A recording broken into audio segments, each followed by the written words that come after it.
3.1 Hukum Kegravitian semesta Newton bahagian 3. Objektif pembelajaran nombor 1. Memerihakan daya memusat dalam sistem gerakan satelit dan planet. Daya memusat F sama dengan mv kuasa 2 per R.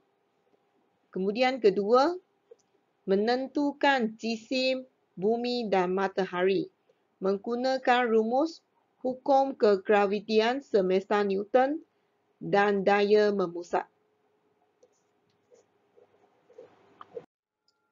Dalam video yang pertama, topik ini kita sudah belajar hukum kegravitian semesta Newton, iaitu daya graviti antara dua casap adalah berkadar terus dengan hasil darab jisim kedua-dua casap tersebut, dan berkadar songsang dengan kuasa dua jarak antara pusat dua casap tersebut.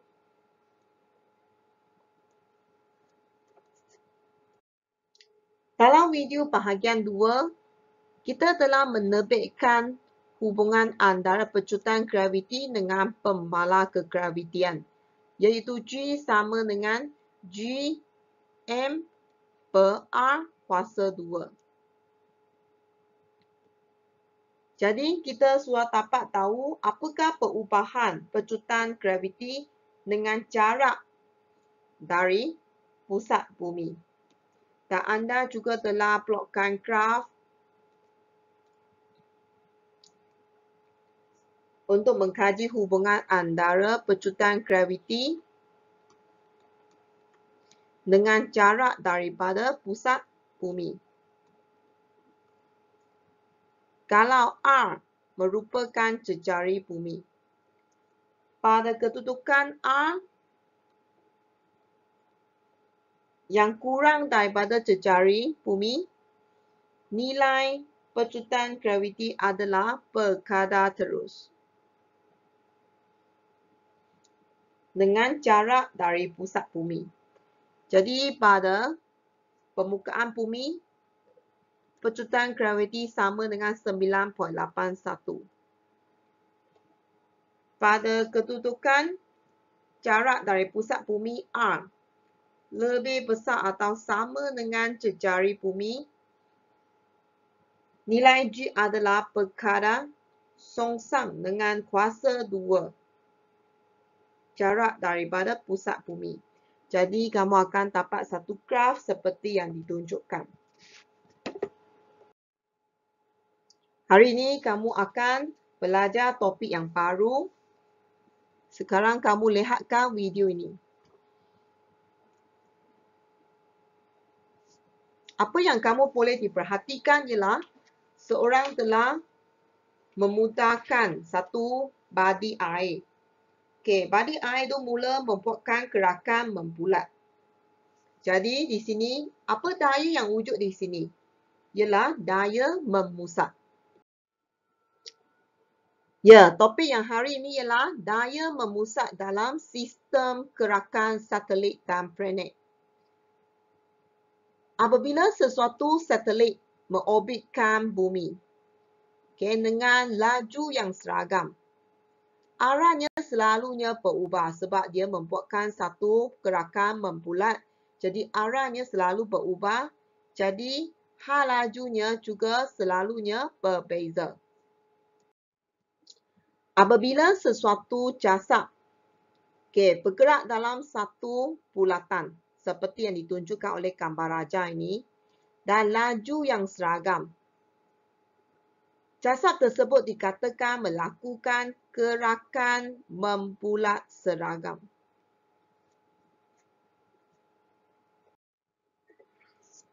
Apabila sesuatu jasad diputarkan dengan laju yang seragam, sehingga penang menjadi hampir mengufuk. Pada masa ini, kesan daya graviti boleh diabaikan. objek ini membuatkan gerakan membulat.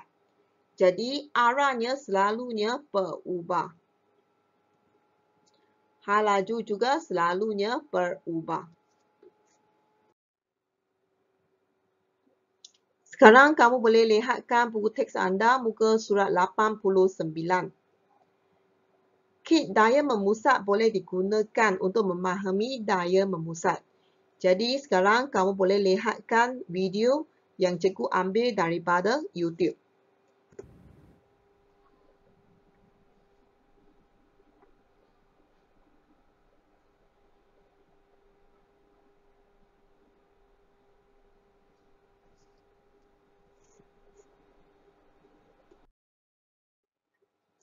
Apabila sesuatu jasad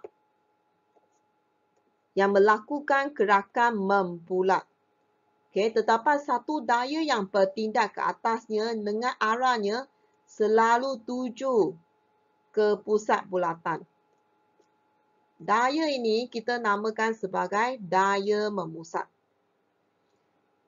Tegangan penang tersebut, ini adalah tegangan penang, yang ditandakan dengan huruf T, yang bertindak sebagai daya memusat untuk gerakan objek tersebut. Magnetik daya memusat bergantung pada A. Jisim jasad. Jisim jasad yang digerakkan membuat gerakan membulat. B. Laju linear gerakan membulat V. Apakah laju linear gerakan membulat? Iaitu laju jasad pada suatu seketika. C. Jejari bulatan R.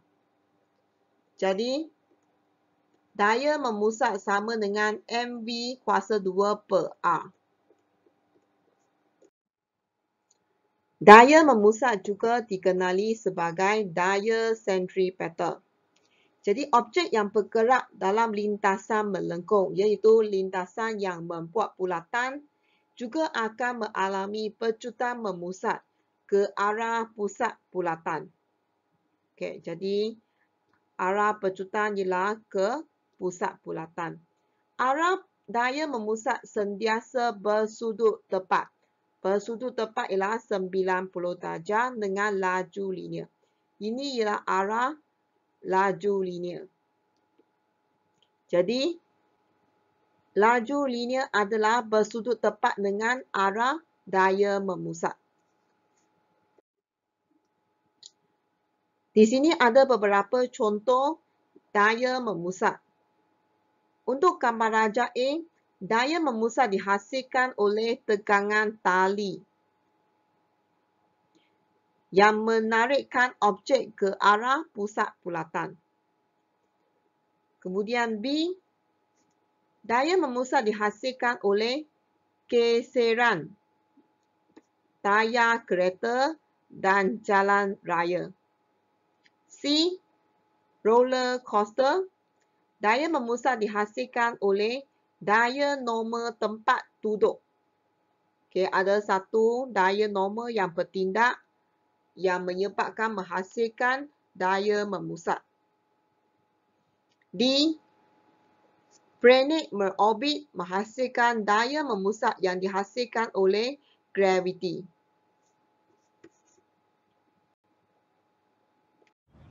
Imagine you've got a tennis ball attached to a piece of string, and you start swinging it in circles.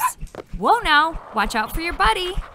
Let's take a closer look at the fascinating physics of this simple action. You've probably heard of Newton's second law of motion as it relates to objects moving in a straight line. Turns out, Newton's second law also tells us about the net force on an object as it moves in a circle. When an object moves in a circle, its velocity changes direction. Since the velocity is changing, that means we have an acceleration. And we know from Newton's second law that if we have an acceleration, we have a net force. Now back to our spinning ball. For objects undergoing circular motion, the net force on the object is called the centripetal force. It's a weird-sounding word, but it's Latin for the phrase center seeking. It's named centripetal because the centripetal force always points to the center of the circle. The ball has a tangential velocity, so if you suddenly cut the string, it would fly off in whatever the tangential direction was at the moment you made the cut. But assuming you don't cut the string and you keep swinging the ball's tangential velocity is constantly changing directions. This means the ball is accelerating, and the reason it's accelerating is due to the centripetal force. The centripetal force acting on the ball is constantly directing the ball towards the center of the circle, your hand. This, combined with the ball's velocity, keeps the ball swinging in a circle. The same centripetal force that keeps the tennis ball swinging in a circle also keeps roller coasters on the track as they go through a loop-de-loop.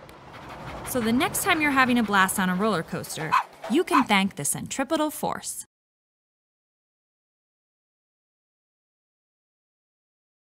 Kelajuan satelit bergantung kepada kedudukan posisi orbit daripada permukaan bumi. Semakin dekat dengan permukaan bumi, semakin laju lineanya. Maksudnya, kalau semakin dekat dengan permukaan bumi, contohnya untuk gambar raja di sini, semakin dekat dengan permukaan bumi, laju lineanya adalah lebih tinggi. Semakin jauh, laju lineanya adalah lebih rendah. Kalau ingin menggegarkan satelit di dalam gerakan membulat, jadi mesti perlukan satu laju linear yang tertentu. Kalau terlalu lambat, satelit tersebut akan jatuh ditarik-tarikan graviti. Jika terlalu cepat, satelit akan terkeluar daripada orbit bumi. Di sini ada satu gambar raja tentang ramalan Newton. Jadi bagi objek yang dilancarkan dengan laju linear yang rendah, dia akan mengikut lintasan yang pertama, kemudian dipengaruhi oleh daya tarikan graviti, kemudian akan tiba di bumi. Bagi objek yang dilancarkan dengan laju linear yang cukup tinggi, dia akan mengikuti lintasan yang membuatkan gerakan membulat mengeliling bumi. Dan tidak akan kembali semula ke bumi. Sekarang cikgu letakkan laju linear pada 4,000 meter per second. Cikgu tekankan fire. Ia akan jatuh kembali ke permukaan bumi disebabkan daya tarikan graviti. Kemudian cikgu meningkatkan lagi laju linear tersebut sehingga 6,000. Laju linear masih tidak cukup tinggi, jadi masih jatuh ke permukaan bumi. Jadi cikgu tingkatkan lagi sehingga 7,200.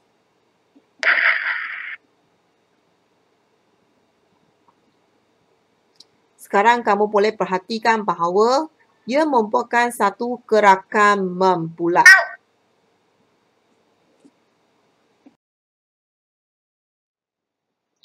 Sekarang kita membandingkan rumus F sama dengan MA lagi satu F. Daya memusat F sama dengan MV kuasa 2 per R. Jadi, kita bandingkan dua rumus ini, kita dapati bahawa kalau MA juga sama dengan MV kuasa 2 per R, bermaksudnya kita patahkan M, jadi A sama dengan V kuasa 2 per R. Jadi di sini kita dapat satu rumus untuk pecutan memusat, iaitu A sama dengan V kuasa 2 per R. Jadi V di sini ialah laju linear. Okey, kemudian R ialah cecari orbit satelit tersebut. Sekarang kita lihatkan contoh satu di buku teks anda muka surat 92, iaitu A sama dengan V kuasa 2 per R. Jadi sekarang V kuasa 2, V ialah laju linear. Nilai tersebut telah diberikan di dalam soalan ialah 7.62 darab 10 kuasa 3 kuasa 2. Kemudian ialah jarak. Jarak ialah satelit daripada pusat bumi. Jadi kita kena ambilkan dari pusat bumi. Di sini ialah jejari bumi R. Okey, di sini ialah H. Jadi jarak dari satelit daripada pusat bumi adalah R campurkan dengan H. Iaitu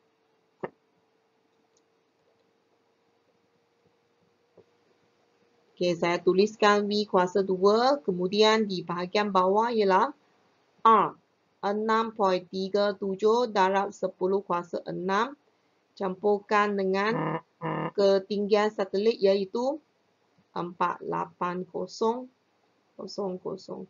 m. Jadi kemudian you tekankan akan dapat jawapan 8.48 ms negatif 2. Ini adalah pecutan memusat untuk satelit tersebut.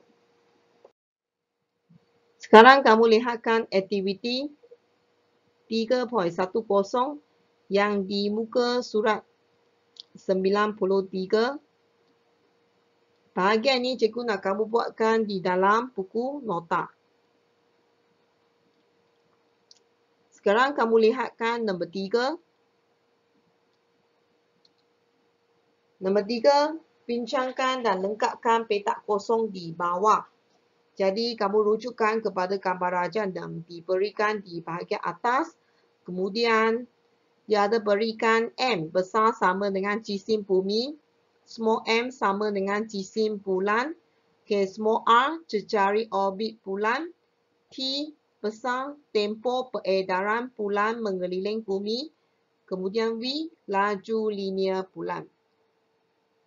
Jadi, jarak yang dilalui oleh bulan apabila membuat satu orbit yang lengkap mengeliling bumi. Jadi, kamu kena ingat balik kalau ada satu bulatan yang berjejari R.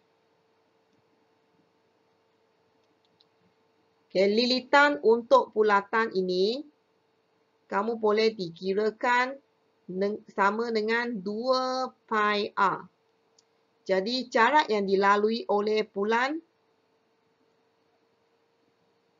dalam bulatan ini adalah sama dengan 2 pi R.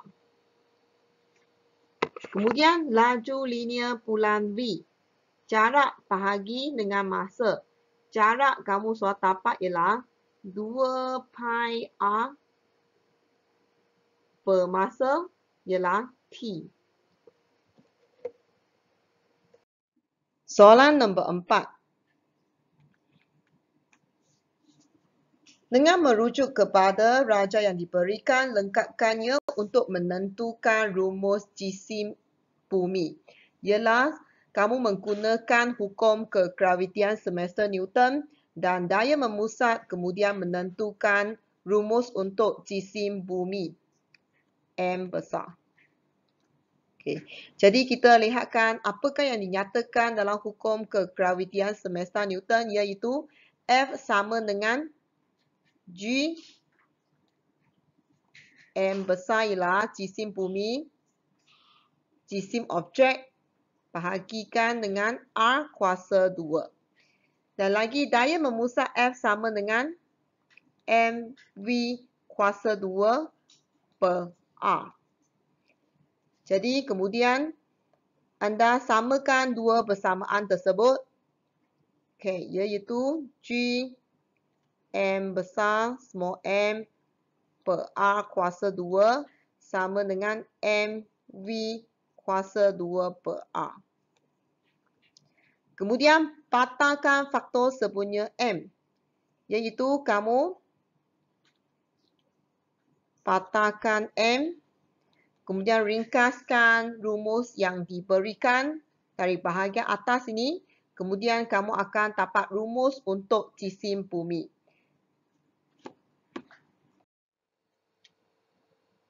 Akhirnya, kamu sepatutnya dapat jisim bumi sama dengan 4 pi kuasa 2 R kuasa 3 per GT kuasa 2. Sekarang kita lihat balik apa yang kita sudah belajar pada hari ini. Hari ini kita sudah belajar tentang apanya daya memusat.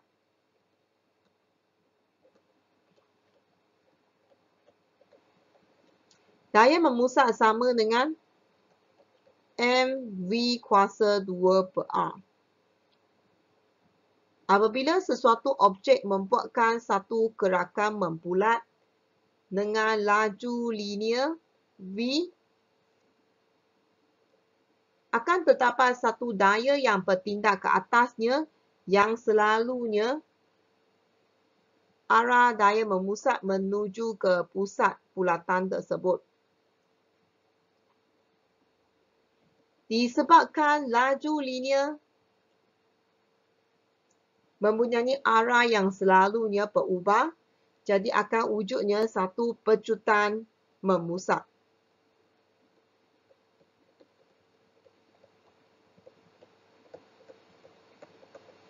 Pecutan memusat A sama dengan V kuasa 2 per R. Dan akhir sekali, kamu sudah menerbitkan jisim bumi. Jisim bumi M sama dengan 4 pi kuasa 2 R kuasa 3 G T kuasa 2. Ini adalah apa yang kamu belajar untuk hari ini. Terima kasih.